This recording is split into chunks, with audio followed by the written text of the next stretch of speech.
If you liked this episode of the Hockey IQ podcast, please leave a like, a comment, and especially review our podcast. If you truly listened all the way to the end and you're listening to this right now, you enjoyed this episode.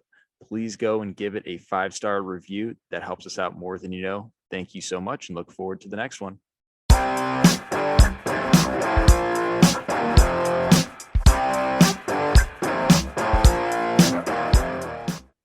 All right, welcome back to the Hockey IQ, episode number 3 with Nick Smallridge, diving into coaching nuances.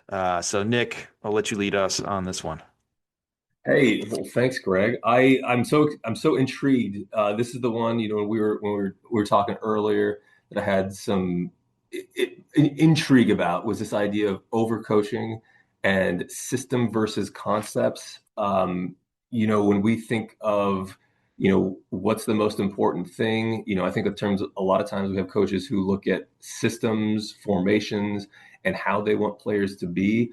And that can sometimes be problematic if they're not looking at the players in front of them. But I'm not sure if I'm talking into something that I misinterpreted. So, when you have that question of why do coaches implement systems and concepts over coaching, what were you thinking on that? Yeah, where do we attune the players? Are we attuning it to I need to do this versus how do I need to react in the environment? And then that's where it kind of comes down to concepts. Are we teaching concepts? It's kind of the commander's intent. Like we need to accomplish this. Okay. And now we're leaving, omakase. Leave the details to the chef, leave the details a little bit to the players. So you might give them some ideas of, okay, this player does this, that, and the other. Here's maybe some ideas of how to approach attacking them. But it's within the concept of the broader goal that we need to do. Like, what's your role? Not, I need to do this exact thing. I need to follow this whiteboard marker route all the way around where it's robotic and I just do me rather than doing what the situation and the game calls for.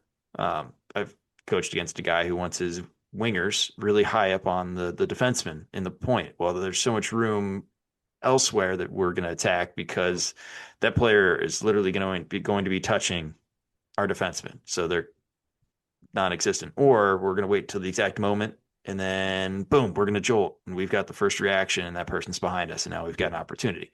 So it's that joystick coaching per se. If you do this, that, and the other, where it takes away from performance.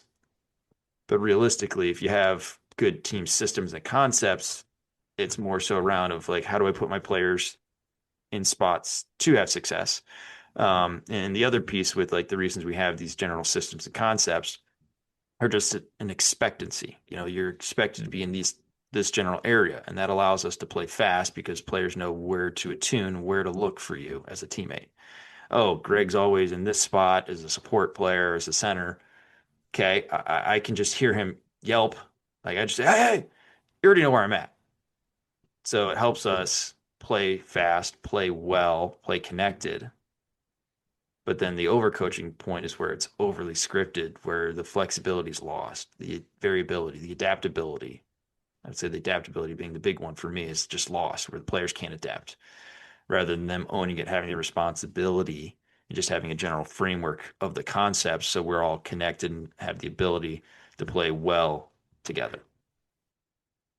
Yeah, no, that's I think, the concepts versus systems I think is huge. I think, going with that idea that you just mentioned that, we have that shared understanding of expectations, but also we recognize the individual nuances of our specific players is key. Every season, we have a similar, and this is high school, we have a similar but not always exact same player group come back. Sometimes we have familiar faces, and even those familiar faces are, a little older, have slightly different, action capacities.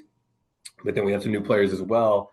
And if my approach is this is the system into which you must fit, it becomes that situation of I've got a block hole and I'm trying to put into it a star-shaped object, which might not necessarily be the best fit and is going to miss out on something else. with the players that we had last year, we had some tremendously strong defenders, and they were very, very good. And so, looking at what we have in front of us, who are the players in front of us, what kind of, concepts can we start with that will then create the system that is going to best suit those players. I think sometimes if we start with system, we end up missing out on those opportunities. But if we start with concepts, you actually end up with the system that is most applicable for them. I think the idea of system first inevitably leads to joysticking. I think when I think it's a pretty familiar concept. The coach is on the sidelines, maybe it's in parents, and the kid has the ball. And it's like pass, you get so and so and forward. Go forward, go forward. When you start with a system mentality, it's a lot easier for the coach to quote unquote create that, this player, this winger is supposed to do X. When that player gets the ball, you got to make that run. And so you end up joysticking. And, and research shows that that kind of habit is going to be ineffective, not only, medium term, but also long term. In the short term, yes, it might create that, habit or that pattern that you wanted, but is that going to open the player up for decisions or decision making that, what are they going to do when they find a situation that doesn't fit that script? So I think when you start with that, who are the players in front of me? What are their attributes? What are their strengths? What are their weaknesses? Are they aware of them? Are they aware of one another? Okay, what are the broad strengths and what concepts go with them? Hey, for us, for that group of players that was very strong defensively, the three main goals that we had were we want to be connected, we want to be aggressive, and we want to be relentless. And so, if we are all attuned to those three things, we want to stay connected, we want to be aggressive, we want to be relentless, we know what that is going to entail. So when I know that central defender gets the ball, she needs me to be connected with her, and she's going to be aggressive in what she does. Similarly, when we don't have the ball, I probably know that defensively, how are we going to try to win it? Are we going to try to sit back and absorb pressure? Not so much, not so much. And that can help me then look at that next step. What comes next? She's probably going to step and she's probably going to win it. And then what happens next?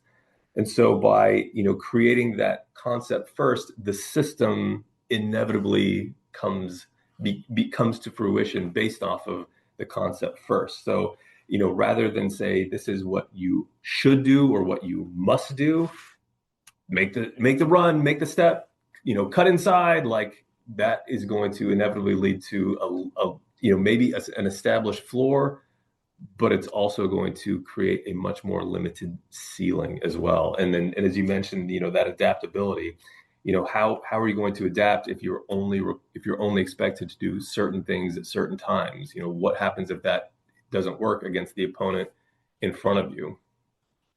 So yeah, where does I kind of tack onto that, where does joysticking come from? Typically, it's going to be based off of an idea that system must come first rather than concept. Well, I think back to the time you told one of your players who had a great outside foot finish to use their left foot instead, which I could see the stress on your face and the regret already.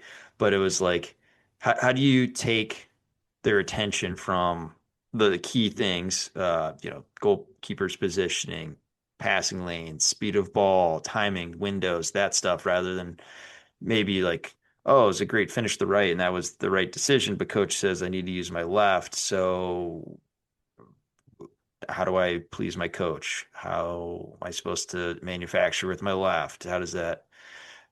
So I'll let you expand on a little bit further, but just that concept of like, how do we continue to keep them in the flow? And you have to break the attention to, okay, maybe consider these things rather than like do this, which Yeah, I is mean, I so think much easier. Like just use your left foot here in this situation. But realistically, for that player, the outside of the right was probably the correct solution.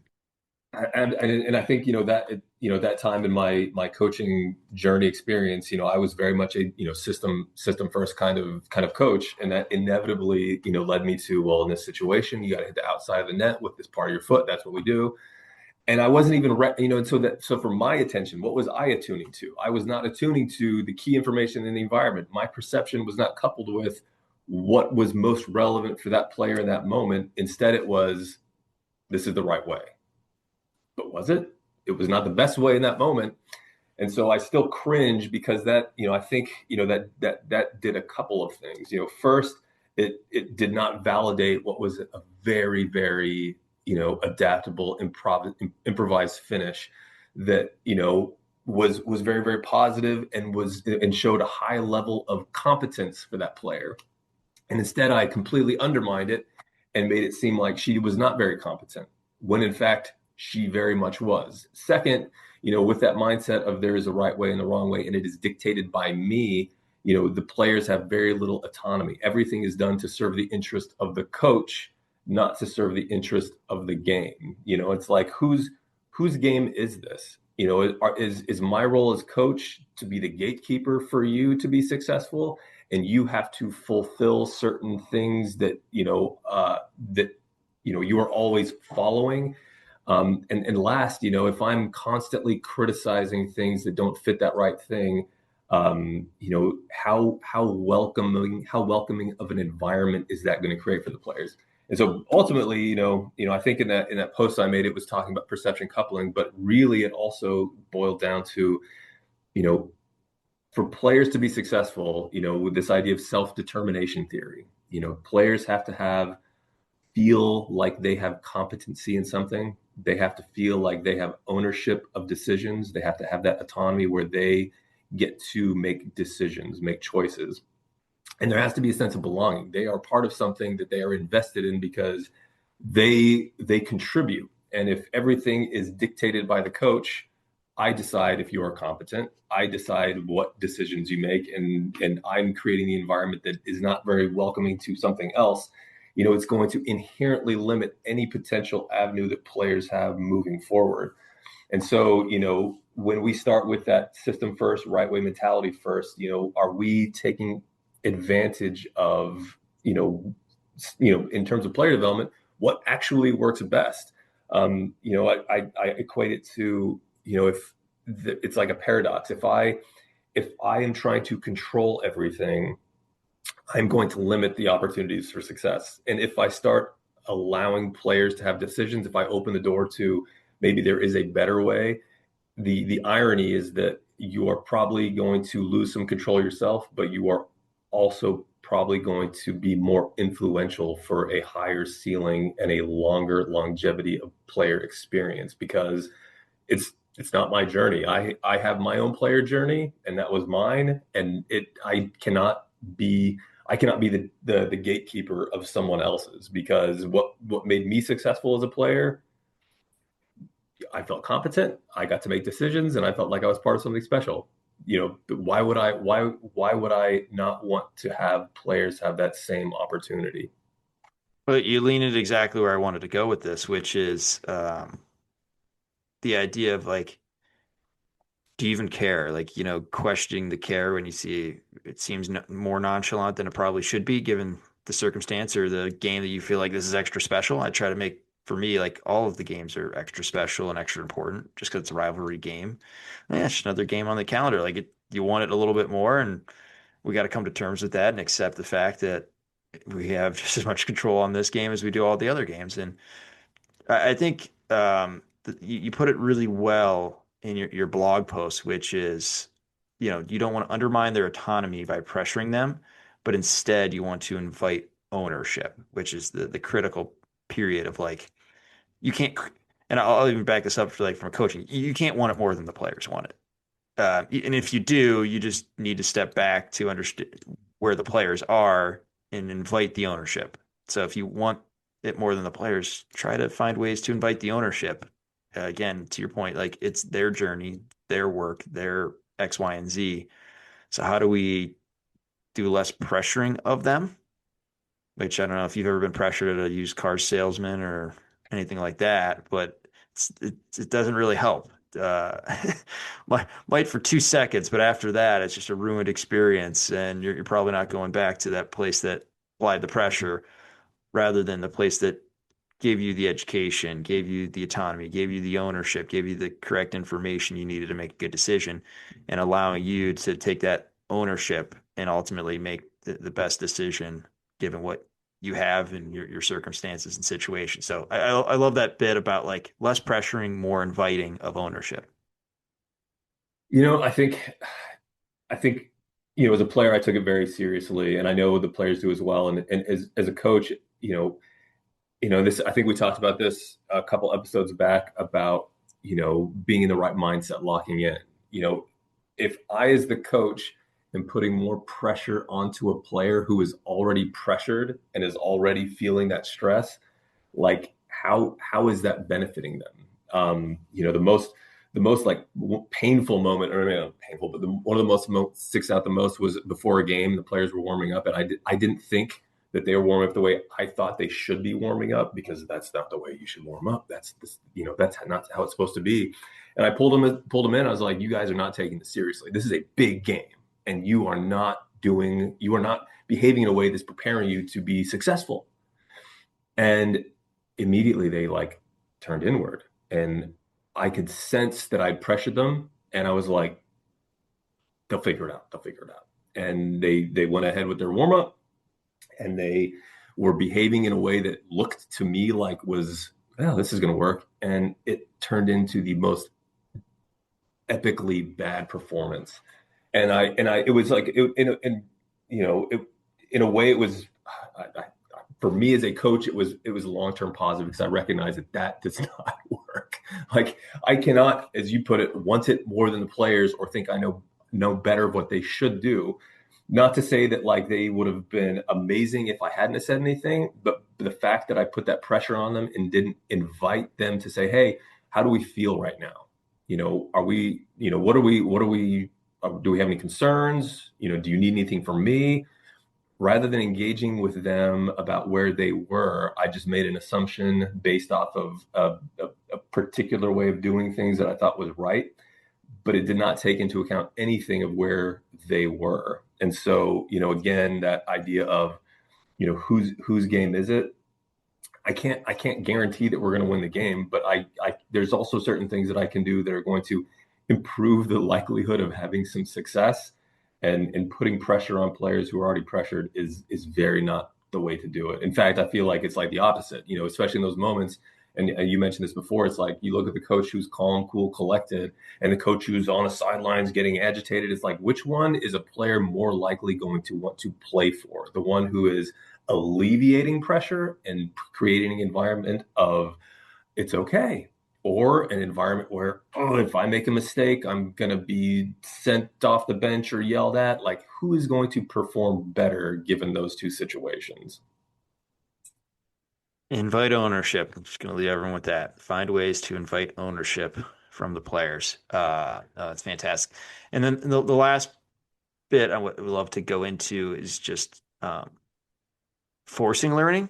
Like, because you want your players to see something different. Like, I think a good way to force learning is like, okay, we're going to just maybe run through this a few times, a few options, like just one or two, nothing more. That started to overwhelm the players already. Of like, try this movement, see what it is, mess around with it a little bit, see what you think. And then to your point, like if we're doing overloads, so okay, we've done a few overlaps. Well, let's do a few underlaps. And okay, now let's play 2-on-2 or whatever that situation that you want to set up is, where we're tuning to seeing space, tuning to seeing opponents, tuning to seeing our teammates. I'm currently in the middle of that with my players of how do we attack on a 2-on-2 situation where we can create and manufacture something out of kind of nothing. A defense wants you to have one-on-one, so two one-on-ones, because the chances of that screwing up are very low. And I got my guy, you got your guy. Well, how do we manufacture? How do we read space? Like teaching the offense is so difficult. Um, just the idea of forcing the learning. I think you were maybe more approaching it from forcing learning of the technical abilities. Well, if we get these reps perfect and you got all your passes nice and flat and zipped to the correct foot, then we're going to move on to the next thing. And it's a stepping stone rather than the non-linear progression that you normally see from player development. Yeah, yeah. I think we identify certain behaviors that you see in the game, and it's like, oh, that was good. If you pass the ball like this, it's generally successful. And so we'll take away the key information that elicited those behaviors and try to, like, Humpty Dumpty, we're going to put the pieces together, but unfortunately we can't necessarily create Humpty Dumpty. Um, you you have that, and I say I'm, as a coach, when I had that moment where the players, we had this pattern of passing, you have to pass it into the inside of the foot, you have to open your hips, and then you make your pass diagonal, and they do the same thing, and they open their hips, and you receive on the inside of your foot, and it has to be just like this.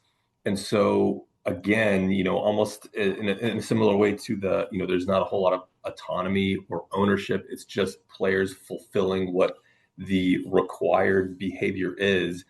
They were bored out of their skulls. That was like, some of them were like trying, like, I'm trying to do this thing you're telling me is going to help me be better. And some of them were just like, oh, can we just get done with this? And even though, the reps themselves are so like not realistic, because there's no pressure, there's no defenders. And so, that forced learning of, if I add this thing to that thing, will I necessarily get the outcome that I'm looking for? And it's like, it's not really additive. You can't just add these two things together. You have to combine pieces, not so it's like, oh, we're just throwing to the 11v11 game, but like, if you want to be able to pass in such a way, and you mentioned this previously, which is, improving the condition of the ball. How and why did that happen?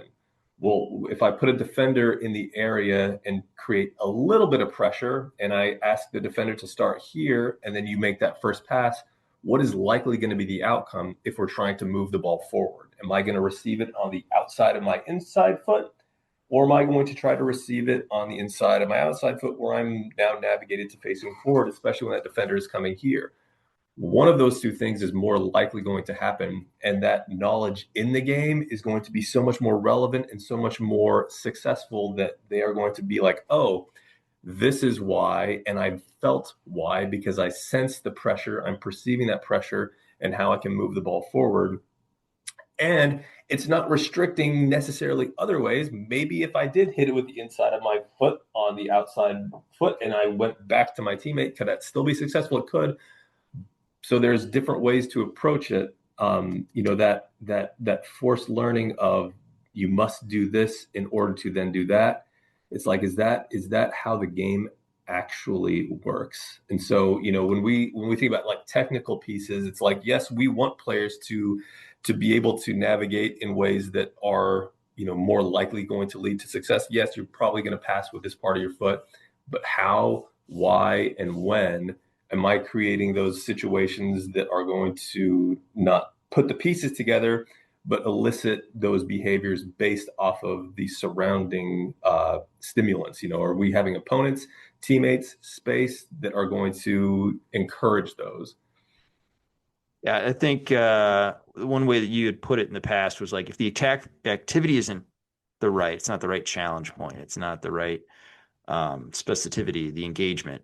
If the activity's not right, like your words as a coach aren't going to save it. Like, you need to be designing an activity where you're working on maybe the nuances and the details, or you're giving a micro challenge to a player. I like your challenge point framework. If the task is too easy, there's no informational value to the players. If the specificity is low, there's no transfer into the game from practice. If the engagement is low, there's no adaptation that they're going to have, and the variability they'll have to play with. So find a way to design a good activity and then coach within that, rather than trying to save an activity that's going to high hell and trying to work your way and talk your way through it, because it's just not going to happen. So um, finding that good activity and those good activities where you can actually coach rather than just try to make it work is super, super important. And then that takes me to like, okay, now that we're starting to create these great activities as a coach, like, how do we create great learners or help them become better learners? How do they get more out of our great work that we're doing. And I've got a piece of paper. I do off ice film on Monday. So this past Monday, I've got my 4 parts to being a better learner. And there's many elements that go into this, but these are the 4 that I pulled out as I think are really critical. And feel free to cut me off and jump in at any point if you have things to add. But I'm going to probably ramble here for a little bit. So number one on pieces of a good learner, the being the best at getting better, accurate self-assessment and self-awareness. So funny enough that the 2 players that I think have grown the most over their time, one's now a senior and he's our captain. He was our captain last year. The other one was a freshman and quickly I think is our best defensive now as a sophomore. And we've got quite a few good defensemen. I'm like, I think he's surpassed. And as what we were doing post season reflections and just understanding, okay, how'd your season go? Where do you want to go? Like those 2 players were just so far in advance. Like they understood the reality. There was no warped reality. And the players that struggled and didn't learn the most, like their reality was completely off. Like it was wildly inaccurate. So for me, having an accurate self-assessment and self-awareness is super important. And for getting that, we need to have that reflection. Like we need to be thinking the after action report, as the military calls it, to get some better idea of what that is. And then also having that curiosity and cultivating that curiosity to actually seek feedback and get that honest feedback, not just the person that tells you what you want to hear, but the person that tells you what actually happened or probes with a good question that gets you thinking about what do I need to attune to? What is actually the truth here? So that's number one, accurate self-assessment and awareness. It's such a separating factor that I've seen over and over again. Super important. The next bit I have here is a willingness to fail. So I've seen so many freshmen that want to come in and be part of the cool kids club, and they haven't earned it yet.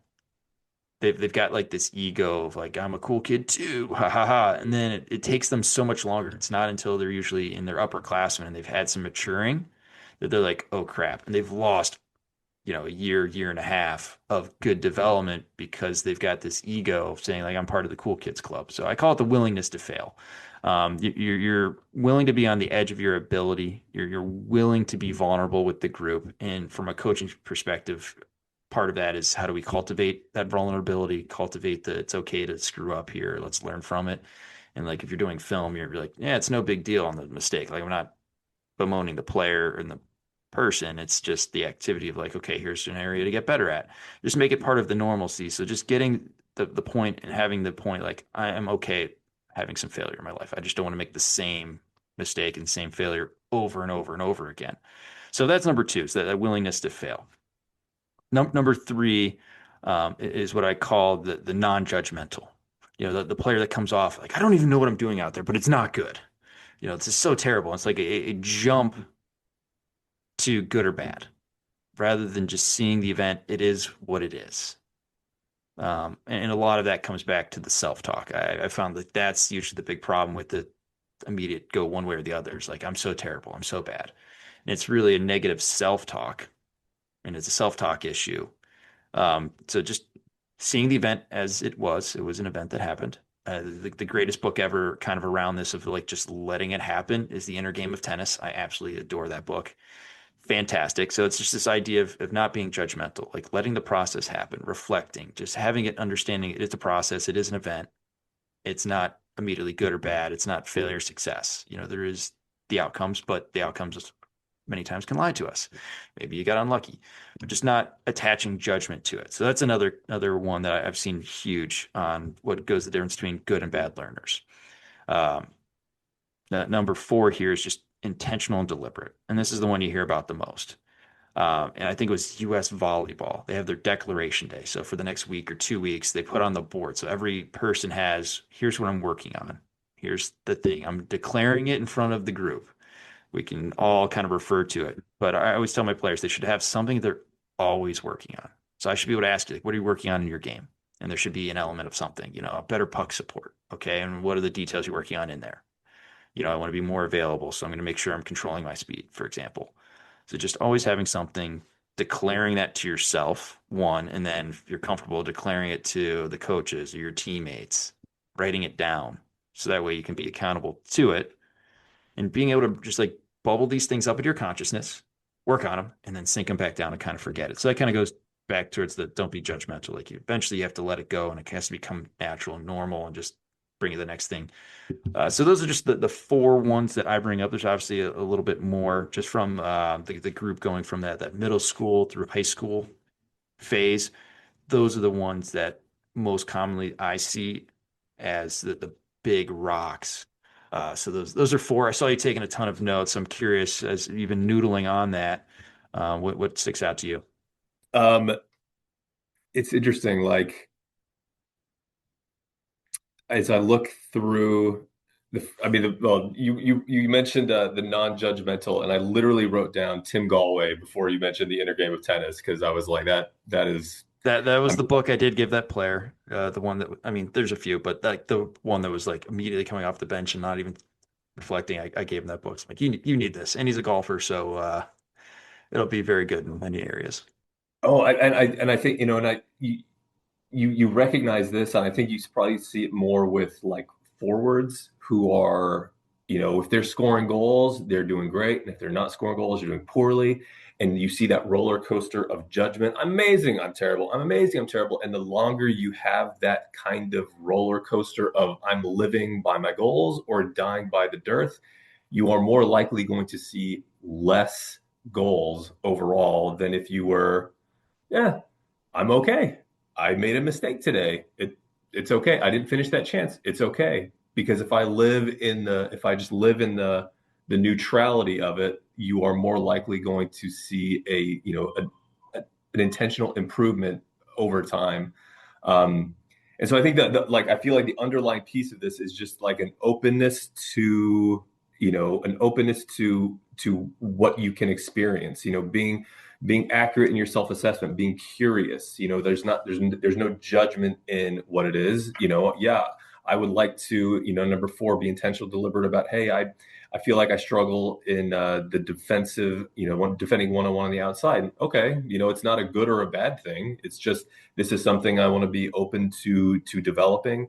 I'm not terrible. I'm not amazing. It's just part of the process. And I might be, I might not do so well, but it's okay. What happens today, I can build on that for tomorrow.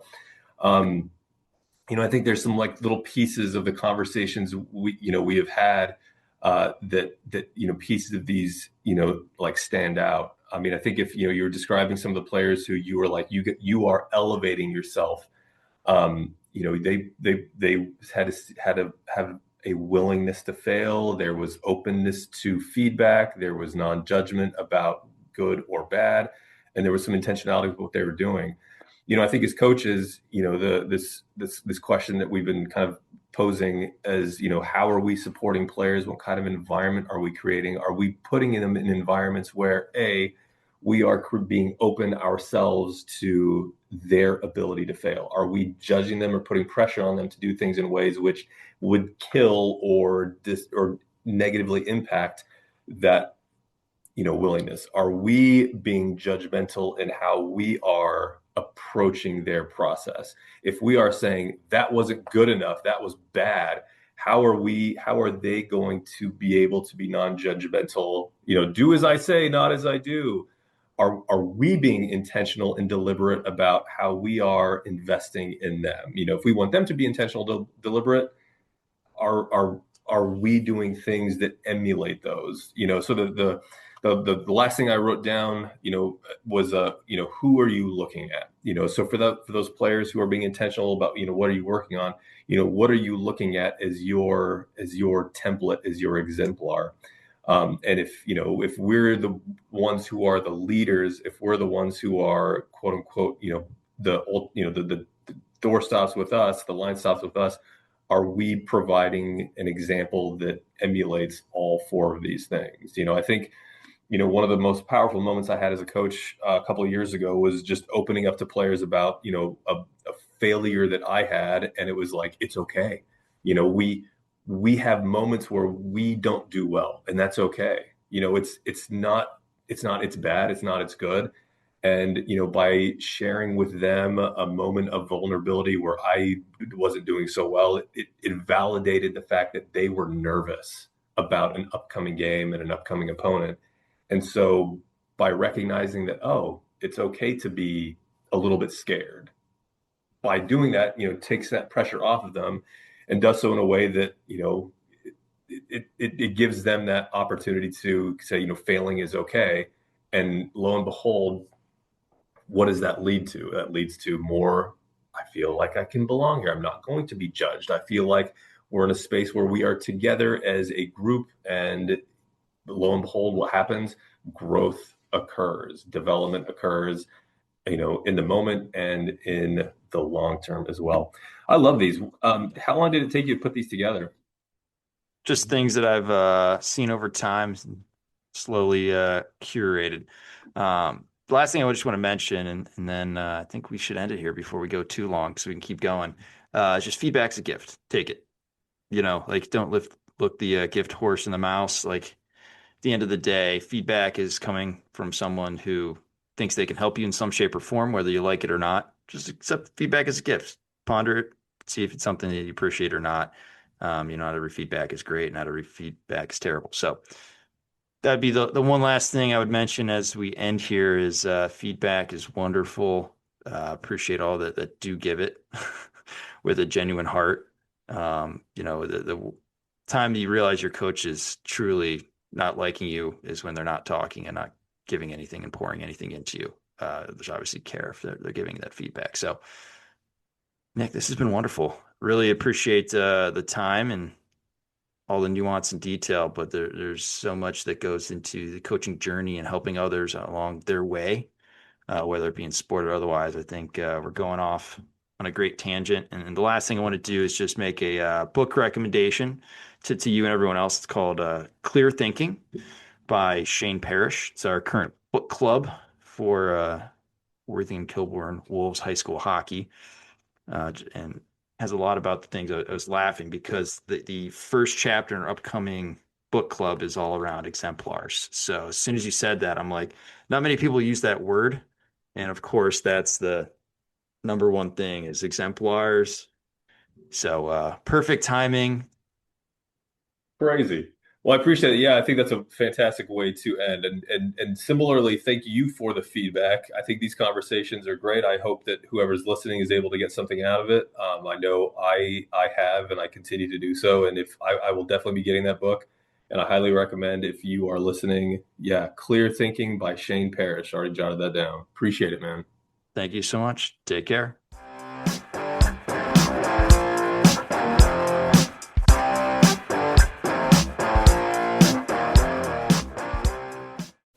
That concludes this week's episode. Thanks for joining us here at Hockey IQ. If you haven't already, take a quick moment to hit that subscribe button, give us a thumbs up, and drop a review. If you want to be a great teammate, even recommend us to a friend. You can follow us at Hockey's Arsenal on Twitter and Instagram. Check out the website, hockeysarsenal.com, where you can subscribe to the weekly newsletter. You won't regret it. Catch your buttes here next week for a brand new episode.